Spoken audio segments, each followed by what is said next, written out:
How y'all doing, guys? Paul Ryan back here again. Hope everybody's having a good night. Some interesting stories coming out of Cowboys camp today. Two, no, not major stories, but one is a pretty major story. The other one is just good news, honestly. We'll start with the least of the two, if you will. One being Dak Prescott looking the best he's ever looked. I mean, that could be kind of coach speak. That could be all sorts of things, right? Coach speak is a big thing at this time of year. But I thought Dave Hellman brought up a good point, and we saw Dak Prescott what he was able to do in this offense last year, and we saw him take his game up a notch.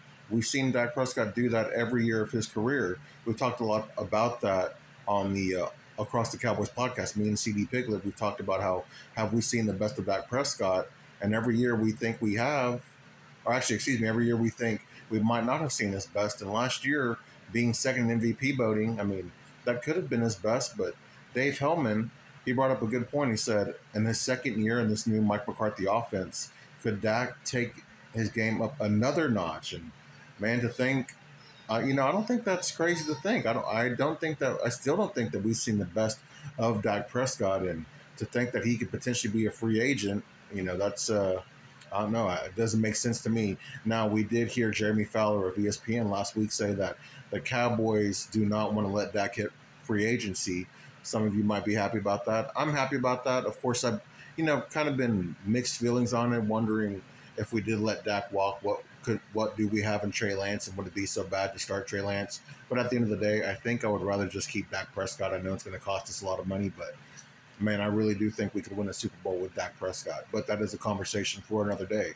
So let's move on to the bigger story.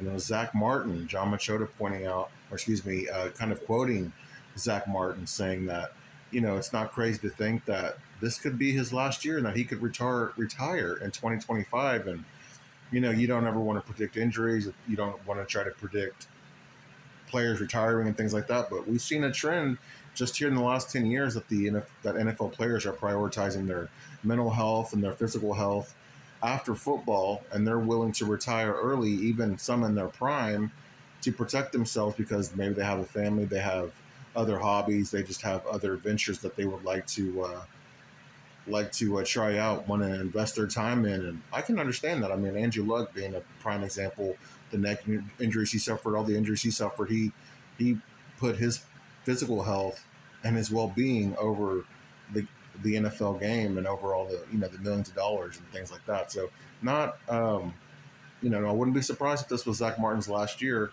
And I think the Cowboys kind of drafted that way. If you listen to the podcast where we recapped the Cowboys draft, we talked about how with the draft picks of Cooper Beebe and Marshawn Nealon, was that the Cowboys kind of virtue signaling, thinking that this could be the last year for DeMarcus Lawrence. This is his last year of his deal.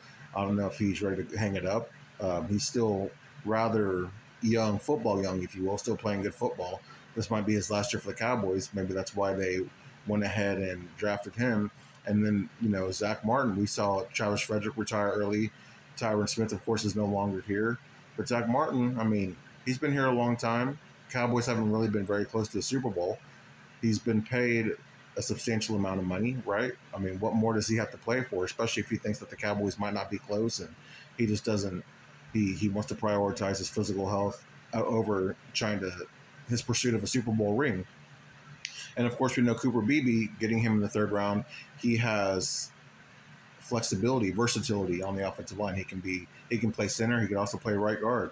Now, CD Piglet, the greatest co-host in the world, he thinks that in 2025, if Zach Martin were to retire or Zach Martin were not to be here, it would be, our offensive line would be Tyler Guyton, Tyler Smith, Brock Hoffman, Cooper Beebe at center, TJ Bass at right guard, and then, of course, Terrence Steele at right tackle.